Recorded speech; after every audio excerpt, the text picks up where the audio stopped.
Hello everyone, welcome back to my YouTube channel IELTS with MK। I hope guys आप लोग बहुत अच्छे होंगे। सो गाइज़ आज मैं आप लोगों के साथ राइटिंग टास्क 2 की वीडियो शेयर करने वाली हूँ। ये वाला जो राइटिंग टास्क 2 था ना, ये 15 जून के एग्ज़ाम में आया था। इसमें मैंने काफ़ी सिंपल आइडियाज़ एंड वोकैबुलरी लिखी है ताकि हर एक बच्चा इसको अंडरस्टैंड कर सके। सो अगर आपको ये वीडियो अच्छी लगी तो चैनल को सब्सक्राइब ज़रूर करना। एंड गाइस टास्क 1 की वीडियो मेरी सेकंड चैनल के ऊपर आएगी, आप उसको सब्सक्राइब कर लेना, लिंक आपको डिस्क्रिप्शन में मिल जाएगा। सो जो हमें क्वेश्चन आया था वो क्या है, सम पीपल से दैट, कुछ लोग ये बोलते हैं increasing business and culture contact between countries is a positive development, कि अगर बिजनेस एंड कल्चर कॉन्टेक्ट होते हैं कंट्रीज़ के बीच में, अगर व्यापार होता है और कल्चर एक्सचेंज होता है तो वो एक पॉजिटिव बात है। वाइल्स अदर ओपाइन दैट, दूसरी तरफ लोग सोचते हैं many countries will lose their national identity, दूसरी तरफ बोलते हैं भी ऐसे क्या होगा, कंट्री की अपनी आइडेंटिटी ख़त्म हो जाएगी। Discuss both view and give your opinion, मतलब एक बीपी में आपने बात करनी है भी, ये अच्छी चीज़ होती है, ठीक है। बिजनेस और कल्चर जो कॉन्टेक्ट होता है कंट्रीज़ के बीच में वो अच्छी बात है, और दूसरे बीपी में आपने लिखना है भी इससे क्या होता है भी कल्चर ख़त्म हो जाता है, ठीक है। सो देखते हैं भी इसको हमने कैसे लिखना है। सबसे पहले गाइस देख लो भी आपने अच्छे से इसका क्या करना है, स्ट्रक्चर फॉलो करना है, ठीक है। स्ट्रक्चर अच्छे से आपने फॉलो करना है। जैसे सबसे पहले आपने इंट्रो बनानी है, इंट्रो में आपने रीफ्रेज करना है एंड थीसिस लाइन को ऐड ऑन करना है। उसके बाद BP1 बनेगा, BP1 में टास्क स्टेटमेंट जाएगी, एक्सप्लेन जाएगा, एग्जाम्पल एंड रिज़ल्ट। फिर BP2 जाएगा, इसमें task statement, explain, example end result, और लास्ट में कंक्लूज़न। अब BP1 में हमने कौन सी बात लिखनी है, जो पहले नंबर पे बात हुई है वो हमने BP1 में लिख देनी है। जैसे पहले नंबर पे क्या बात हुई है भी, अच्छी बात होती है, पॉजिटिव है, तो पॉजिटिव हमने यहाँ पे लिख देना है। और उसमें क्या बोला BP2 में हम क्या लिखेंगे भी, इससे कल्चर ख़त्म होता है, क्योंकि वो दूसरी बात थी ना कि दूसरी तरफ ये लोग सोचते हैं, तो उसकी बात हमने यहाँ पे लिखनी है। ओके, सो स्टार्ट करते हैं, आपको अच्छे से समझ में आ जाएगा। सो देखो सबसे पहले मैंने रीफ्रेज किया है, it is considered by some indigenous that, कुछ लोगों के द्वारा ये चीज़ मानी जाती है, इंडिजीनियस होते हैं लोग। Escalating trade and traditional link between nation is a constructive approach. क्या बोला इसमें उन्होंने कि इंक्रीज़ होना, एस्केलेट मीन्स इंक्रीज़ होना, ट्रेड वहाँ पे हमें था बिजनेस, मैंने क्या लिख दिया ट्रेड, ट्रेडिशनल की जगह पर वहाँ पे हमें गिवन था कल्चर, लिंक वहाँ पे था कॉन्टेक्ट, ठीक है। सो मैंने क्या बोला कि अगर इंक्रीज़ होते हैं trade and traditional links Nations के बीच में, कंट्रीज़ के बीच में, इट्स अ कंस्ट्रक्टिव अप्रोच, वो कंस्ट्रक्टिव अप्रोच है, मीन्स पॉजिटिव डेवलपमेंट है, ठीक है। पॉजिटिव डेवलपमेंट का मैंने सिनोनिम लिख दिया यहाँ पे। हाउएवर वहाँ पे वाइल था, मैंने हाउएवर लिख दिया। वहाँ पे था अदर्स थिंक दैट, मैंने लिख दिया others opine that. Most of the countries will loss their personal recognitions. So इससे क्या होगा कि उनकी पर्सनल आइडेंटिटी है, पर्सनल आइडेंटिटी को मैंने ये लिख दिया, ठीक है।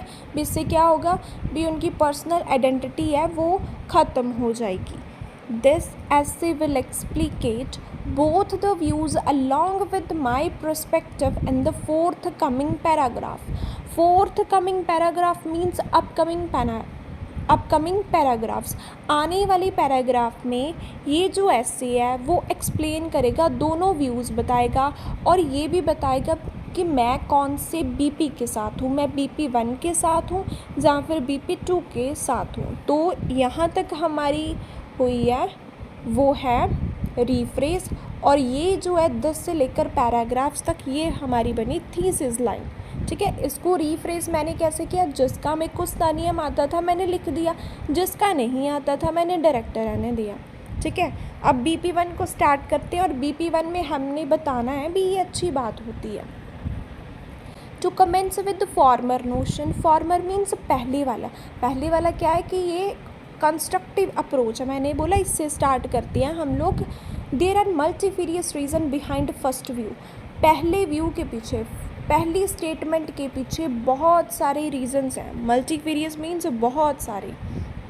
तो पैरामाउंट वन जो मेन बेनिफिट है, it may diminish unemployment and surge tourism.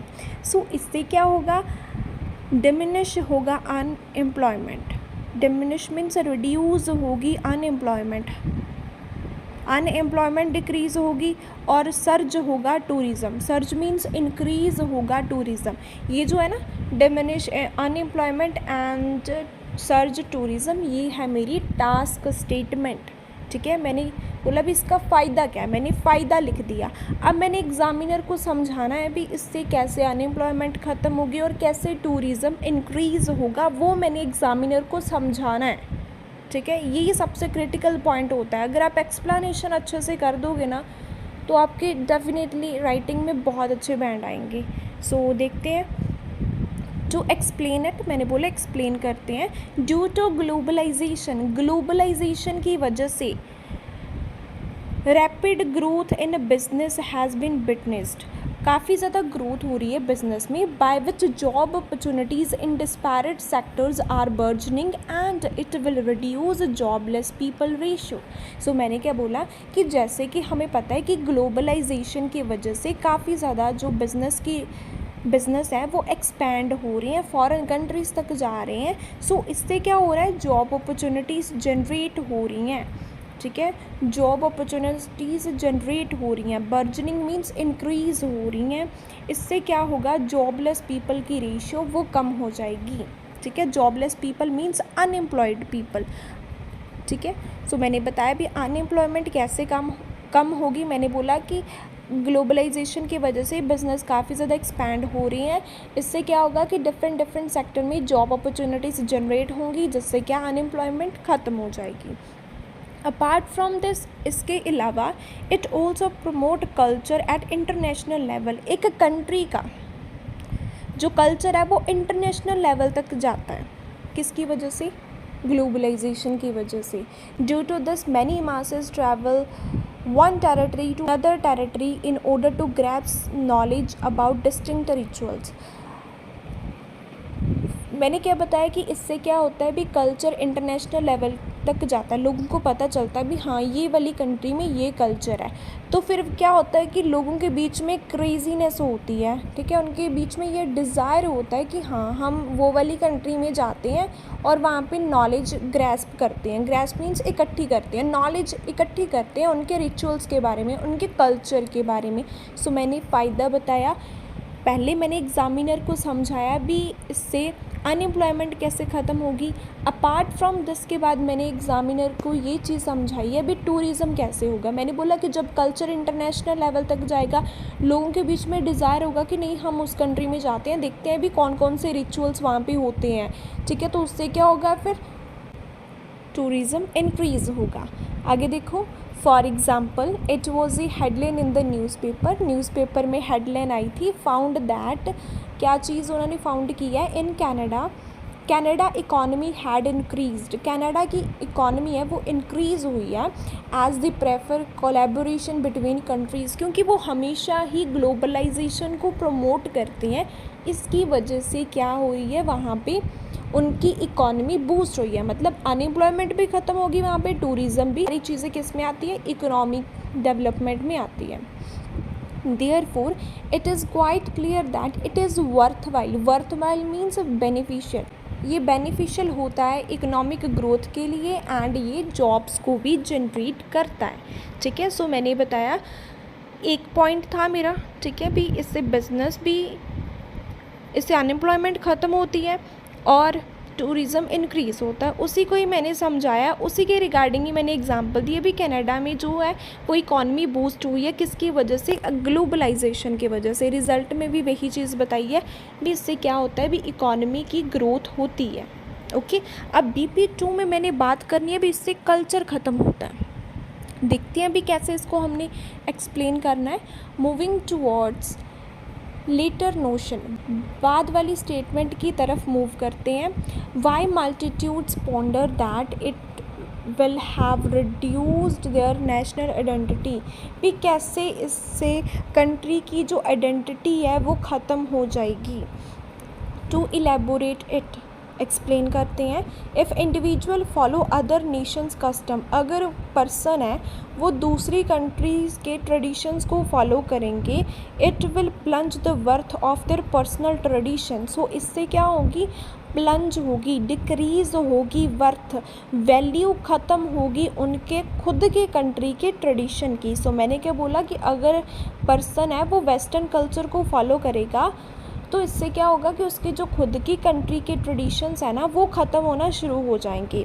Beside this, इसके अलावा upcoming generation will be unfamiliar about it, आने वाली जनरेशन को तो फिर उन रिचुअल्स के बारे में, उन कल्चर्स के बारे में पता ही नहीं होगा।